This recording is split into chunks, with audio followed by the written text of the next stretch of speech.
to put it mildly. And that led to Lair then on the PlayStation side. That led to Lair, and yes, exactly. But Lair is actually the next generation Rogue Squadron title morphed into a dragon game, and then seriously cut its wings.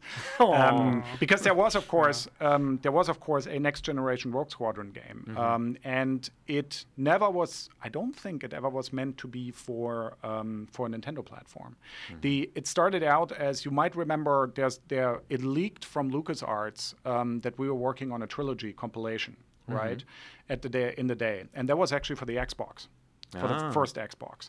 And the big thing for the Xbox would have been, and we had that up and running, was multiplayer, because we finally wanted to do online multiplayer. And of course, Microsoft wanted us to do multiplayer. And you have to go, once again, back in the history of people, because who moved over from Nintendo to Microsoft? Ken Lobb. Yes. And Ken was, of course, our producer on the Nintendo side for Rogue Squadron, and more importantly, Rogue Leader. So Ken was a huge fan. And of course, later on then, Ken said, well, why don't you do an Xbox version? And LucasArts actually also pushed us to do an Xbox version. LucasArts was very much pushing us. And we said, yeah, why don't we do it? Because we can try out the whole online gameplay there. And we actually had it going. The problem was that then a lot of changes happened at LucasArts. There was a rapid succession of presidents, which actually kept on until they were finally shut down over the years. It stabilized a little bit, but it stabilized too late for us, quite frankly. 2004 was quite a mess. And what happened was that first they canceled the trilogy project. And I honestly don't remember why, because we were pretty far along on the Xbox. And then they moved us on because we were actually then moved on to a launch title for the 360. So Rogue Squadron was supposed to be, the next Rogue Squadron was supposed to be a 360 launch title. And that actually hit a few roadblocks because at the time, the people who were running LucasArts weren't too sure if that year, if launch titles actually made sense. Oh, wow. Which is actually a fair question for a third party. I mean, it's a very fair question. So we were pretty. It's a far gamble, along. right? You don't. I mean, as Xbox One versus PS4 has shown, you never know how so the battle shakes out. we had the early prototypes for the 360, the G5 Max, just before the first chipsets came and everything, and we're working heavily away on that. And the title was supposed to be Rogue Squadron X-Wing versus TIE Fighter. So it was all around online. And my big pet peeve was I really, really wanted to try cooperative multiplayer, because that hadn't been done in the online space. Because the versus we had going on the original Xbox pretty quickly, but the versus in space flight isn't that much fun.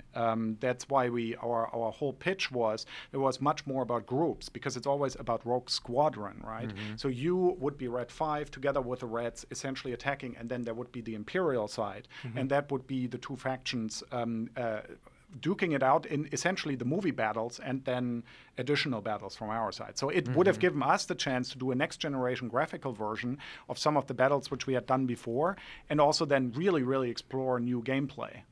So it's a bummer that it was canceled. And that then morphed into, the moment it was canceled, Shu Yoshida from Sony basically held out his hand and basically said, come on guys, come on to the PlayStation team. We're still looking for PlayStation 3 launch titles. And I remember pitching Shu, of course, heavily Rogue Squadron, and they said no, they wanted to have an internal one. So we had to come up with a take on, because we knew it had to be a launch, and we had to come up with a take on, well, what else can you do in flight? And that's how Lair happened, because obviously Dragons, which then ended the way it ended years later. There was no way to do a Sky Odyssey sequel. Take that amazing franchise. It probably would have made more sense in hindsight, absolutely, because we tried to swallow and bite off and whatever analogy you can find, way too much with Lair, because it was far too ambitious for a launch title, let alone for an architecture as complicated as the PS3. So it was a pretty big mistake. So did you ever want to make or have any projects for the Wii, essentially? Yeah, absolutely. We did. I mean, that kind of concludes the whole story. We actually, in 2007, when our exclusivity period with Sony ended, with PlayStation, we desperately wanted to get back into Wii development because I loved a lot about the Wii, and I had heard rumors that, because we knew by the time that with an accelerometer, what the original Wii remote had, you really wouldn't be able to do too much more than Wii Sports. I guess that was the big problem the Wii had in hindsight.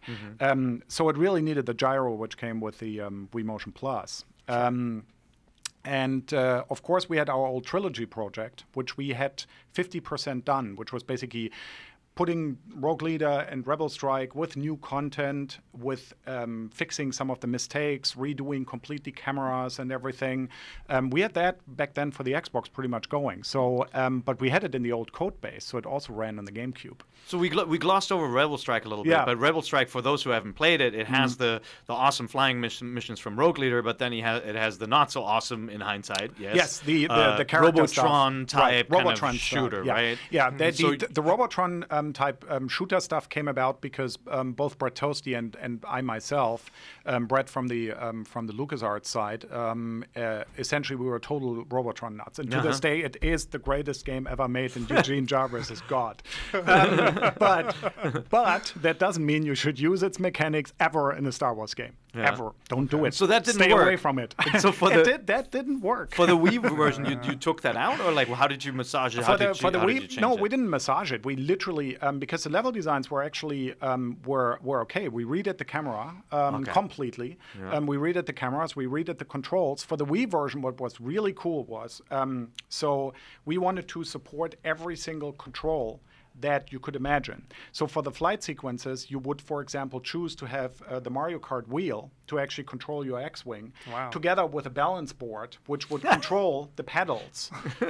So you could actually totally optionally, of course. You could. No, the cool thing was we supported GameCube controller as well, so you could play it super hardcore the whole game, and really the on-foot sequences were completely redone. The Roboton-esque, so it was a lot more hiding and stopping, so typical more cover gameplay. Not as much as Gears of War or anything, but there was really nice gameplay there with a nice camera and everything.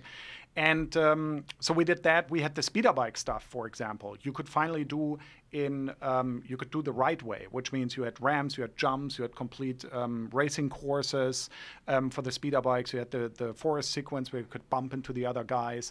All of that stuff, which really didn't make it into Rebel Strike or made it in a very ugly way. So then the one big element you didn't say anything about is everybody at the time was saying, hey, the Wii remote kind of, if somebody, were to make a lightsaber game, that might not be a bad idea. Well, how about that? Where's that? Where's that game, Julian? Okay, so that game was part of Rogue Leaders on the Wii. And it had 20 characters, pretty much everyone from the roster in different costumes and everything. It was running at 60. It was just one subset of basically the big classic trilogy Star Wars game. It also had Darth Maul, because you would expect him with a dual lightsaber. And it was essentially using the Motion Plus, and it was one-to-one mapped. It had force powers and everything, so it wasn't as primitive as the Saber Duel in Wii Sports Resort.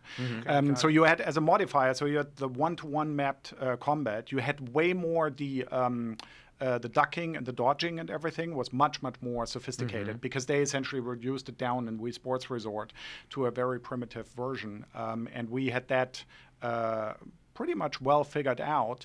And it had force powers. You had Obi-Wan. You had Darth Vader. We had all new locations. Pretty much every single of the famous lightsaber duels in the movie was in there. And we had a new graphics engine for the complete game, which essentially was the layer graphics engine running on a Wii. And believe me, if you ever saw it running on a Wii at 60, it is by far, and I think I'm not overstating that, by far the technically most impressive thing you would ever see on the thing. So alas, it had. So where is it? Yeah. How far along did this get? It was finished. Yeah. Wow. It was finished. Yes. And it never came out due to the shutdown of the American Factor 5 studio, of course, which happened at the end of 2008, because we were working on Superman for Brash Entertainment. Brash went bankrupt. We made the mistake of basically keeping the whole team going instead of doing a layoff, which would have been the right thing.